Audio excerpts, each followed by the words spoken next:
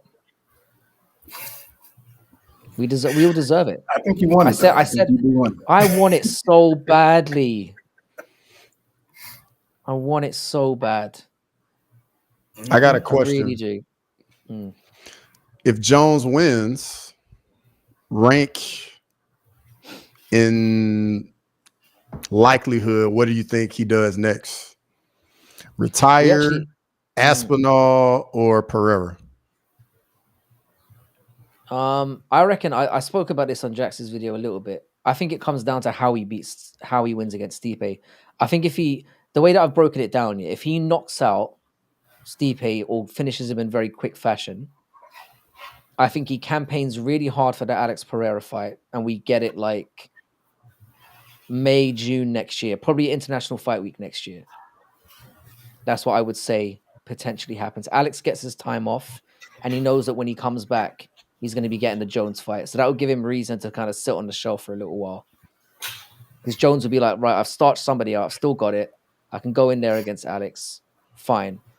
If he goes to a decision with Stipe and it's close, he says he's not going to retire and then eventually does. Like, so he doesn't announce it on the night, but he acts like he's going to hang around and then we don't fucking see him fight again.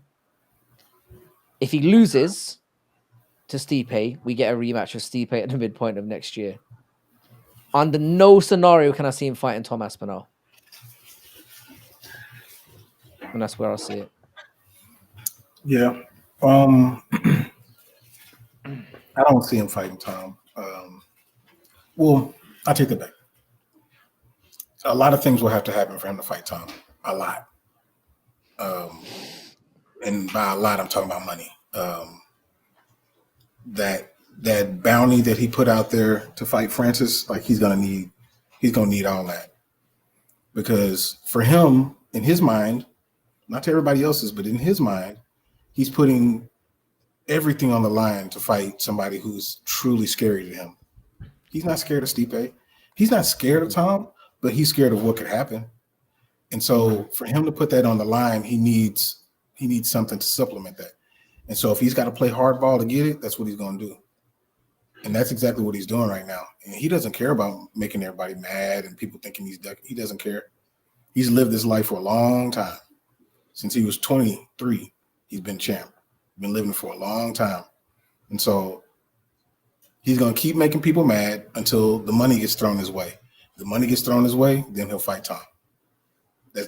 But if it don't happen within a year-ish, I think he does care though.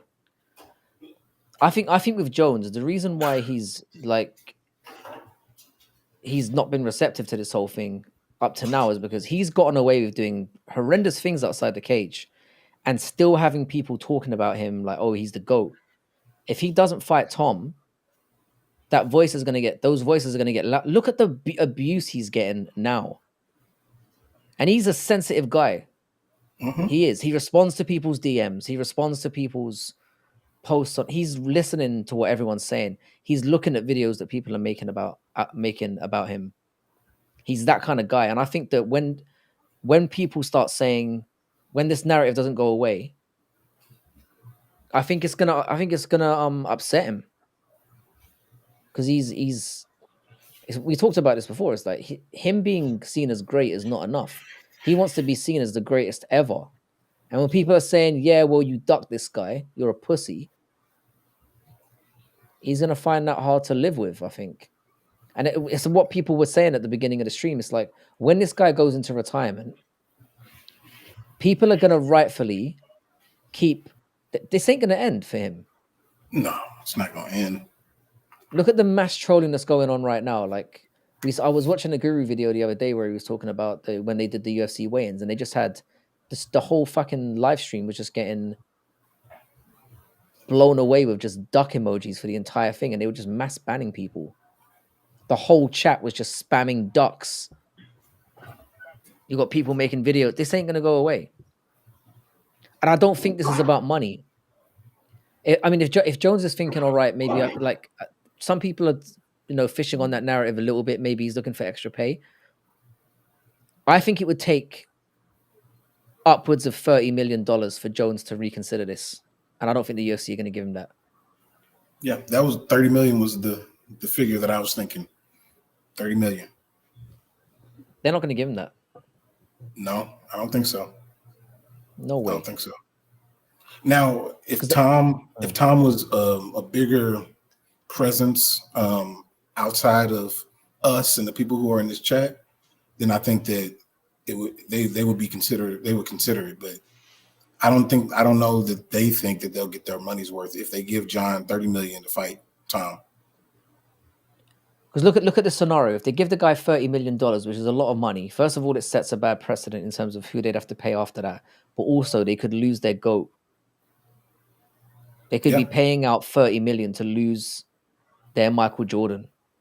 They're not going to do that. No, I don't see it either. John Jones has been saying consistently for 18 months, I'm not fighting Tom Aspinall. He's been saying it for 18 months. I don't know why there's any belief on anyone's side that this was ever going to happen. But we should abuse him for it because he should be. The fact is here, we talked about this as well. If he just shut the fuck up and been humble about it, or even been humble about it and said, look, yeah, Tom's he's a great fighter, he's young. I'm at the peak, I'm at the end of my career now. I just want to fight this legend in Stipe because I've always wanted to fight him and then I'm leaving. But to say he's not worthy of a fight with me, and it's just ridiculous. Like, it's ridiculous. When the guy's beaten 5 guys in the top 10 by first round KO, and the only people he hasn't beaten is you, Gone, and who's the other guy? Rosenstruik. And he obviously hasn't beaten Stipe because you're fighting Stipe.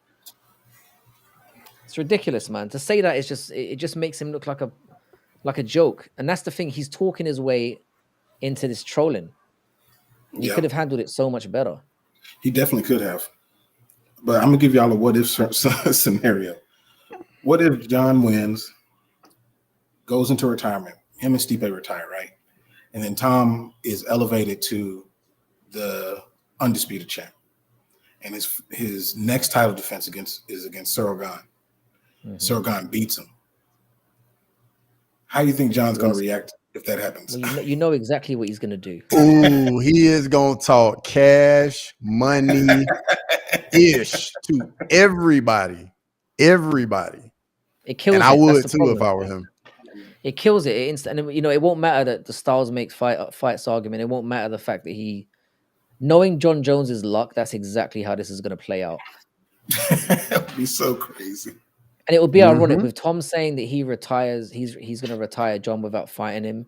John Jones could essentially retire, like be re-heralded as the GOAT without ever having to fight Tom. If that happens, it could turn out to be at heavyweight. Anything can happen. Gane's good.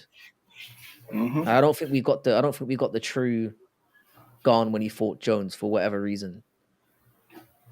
It's certainly going to be everything indicates that Gane is the only threat currently to Aspinall, and that will be the fight they make if these two don't fight again. Unless they do Gane Alex is fighting and Tom. Volkov in December. Yep. Yeah. Gane beats Volkov. He's right there. Yeah, and Volkov's a tough fight. I mean, I know he's beaten before, but Volkov's been really good lately. He's definitely elevated himself. If Volkov goes for the takedown game as well, it could be very interesting. Oh, hang on. Is that so? James Lontop missed weight at catchweight. We've just heard this. How do you miss weight at catchweight? Yeah, I thought it was just a catchweight. Like whatever he weighed in at, that's what they agreed to fight at. That's bizarre. Jamal Hill. That is bizarre. So what are they fighting at? Because Rufy is a lightweight. I thought it was 165. That's what I thought they were going to fight. Because I know Rufy won on the Contender Series at 170, but he came in at short notice. What are they fighting at then? Last thing I saw said 165. So Lontop hasn't made that. Fucking hell, what a shit show, man. That's terrible. Yeah, so it's catchweight. He ain't ready, man. He ain't ready. He's gonna get destroyed. Yeah, so they were supposed to fight at 165, and Lontop came in at 166.2. Nah, that's not that bad. That's not bad. Okay. That's not that bad. And the guy did take it on a week's notice or whatever it was, or 2 weeks' notice. Yeah. Maybe less than that. And he is a 170. He is a 175. So he cuts to get to 170. Lontop's a 170, right? Yeah, I think so. I think he is. Anyway, it's all mad. By the way, as much as I've been dunking on this card, and I have been, I think we're going to get some bangers in here. I think for name value, it's not the best card we could have gotten, but I think we're going to get some scraps. Yeah. Yep. And at least we're going to get a resolution to the. Sorry, God. So for the record, are we gonna live stream tomorrow's main card? Yeah, we will. I've spoken to. I think Paradox is going to jump on as well. I've spoken to Paradox this morning. Speak of the devil. So yeah, I mean, I might even go, depending on how things shake out. I might even go on a little bit earlier. We'll see how things go, because I mean, I'm going to be watching it anyway. So I don't know. We'll see how things shake out. But I'm definitely. I want to be there just in case John Jones gets knocked out. I want to be there. I want to be there live. Yeah. Like if John Jones wins, which we're all expecting, I'll just it's fine. I can live with it. It's what I've resigned myself to. But if somehow. But by the way, so crossover, you're gonna be jumping on for Paul and Tyson, right? I'm considering it. I'm leaning towards doing it, yeah. But tomorrow for the card, I won't be streaming for that though. I'll be at a little watch party for that. Out in them streets. Okay. Yeah, man. Yeah, I don't want people to miss my live reaction if Jones ends up with his tongue out in a different context this time. not in his usual, not for his usual weekend party fun time. I don't want people to miss that. I think it would be. And again, the Jones cards do have something special about them. They just do. Whenever he fights, it's an occasion. So I'm inclined to roll with this one. See how it goes. For sure. But yeah, I want to thank everyone who's turned up for this live stream. We appreciate it. It's not really something that we usually do, but for those people that, and it was it says we've got 70 people here on all collective channels and on X, which is great numbers.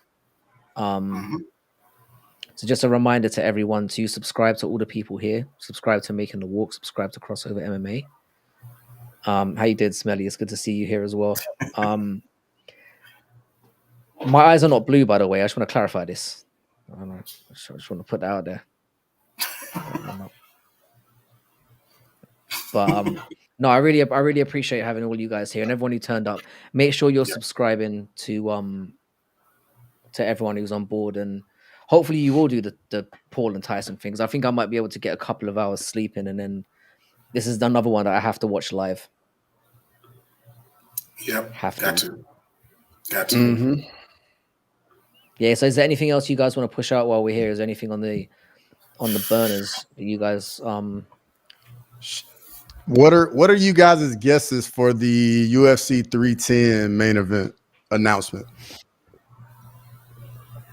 Yeah, I mean, how much truth is there to this one as well? By the way, I do want to quickly I'm gonna quickly throw up my John Jones video in here, or our John Jones video in here as well.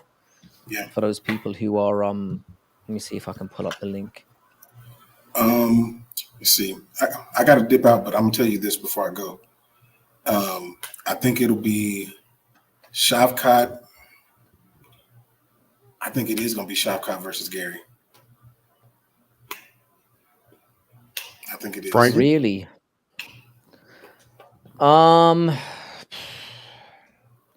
Isn't Gary supposed to be fighting Buckley in December in Tampa? Yeah. So who do you reckon is going to be on 310? You reckon, yeah? Was that what or is it 311? No, that's 310. That's 310. They still haven't announced the main event. So Jax was saying that Gary's going to slide into that spot. Gary's not going to fight Shavkat. I reckon he knows how that goes. I think we all know how that goes. We all know how that goes. I think the Buckley fight's better for him. I think he's going to do it. It wouldn't. I mean, who wants to go in there and get murdered by Shavkat is the question. Jeff Neal will do it. JDM. If JDM's healthy, that's the one that I would rather see. Yeah, I mean, I'd love to see Shavkat and JDM is the one we really want. I don't think he's going to be healthy though. I think we see JDM in February. They're going back to Australia, right? Yeah. Yeah, they just announced that. Yep. I think he'll be there. He loves fighting. He loves fighting in Perth, so I think it would be that. That's the fight we obviously want to see, but I don't think we'll get it. It's too good. Volk's probably gonna be on the main event of the Australia card. Volk might be fighting Shavkat. Yeah, you never know. It's funny you mentioned that. I was just thinking the same thing. It wouldn't surprise me if he stuck his name in if he stuck his hat in the ring as well. He's a savage. Bro, it's funny always seeing somebody pulling out on fights, and then you see on Twitter stepping in on short notice, Alexander Volkanovski running to the octagon. I know it hasn't been enough. I don't think Shavkat versus Colby is that wild. I don't think Shavkat will take it at this short. I don't think Colby will take it at this short notice. But it could be something that has been talked about for a while. I honestly think it will be Usman. I think it will be Shavkat and Usman. He can get ready. I know that was his thing. Is he didn't want to do a short notice because he didn't think he would be ready. But if he's ready, then that makes kind of sense. And I don't think Usman necessarily deserves it. But if you look at the Hamzat fight, the Hamzat loss looks even better now. Yeah. After what he just did, and then he was like a 6-time defending champion or whatever. I don't know. I think Usman. I don't think the Usman thing is necessarily dead. I think if they offer him enough money, it depends on how desperate they get. Because I don't think Colby's gonna take it, and I don't think Gary wants none either. So it could end up being a thing where it could be just one of those spanner in the works things where we could get somebody like Sean Buckley. Brady. Buckley would fucking take that fight all day. Absolutely, all day. Absolutely would, in a heartbeat. Buckley might be a good outside shot on this one. He might be. But then I think if Buckley pulls out of that fight, I think Gary would then be more willing to take it. Because I think Gary said some very home true things. Not that long when he had that fight with Jeff Neal or whoever it was who he had last, and he said, "I need time to, I need to slow roll myself." I think he was being brutally honest at that time. I think he wants to take his time. How old is he? 26, 27? Yeah. Younger even? He's going to take his time. Buckley could be a good shout, or it could be somebody completely out of left field like a Sean Brady or somebody. Not that it matters, does it? Who cares who it boys, is? I got to do. Yeah, we'll head off. I think we'll head off as well. Yeah. Maybe get a little chill time. By the way, thanks to everyone for stopping by. We appreciate all of you. We'll see you for the live stream tomorrow. Thank you. Thanks for having you, and we'll see you tomorrow. Later. Enjoy the fights, everybody. Peace. Go Mike Tyson.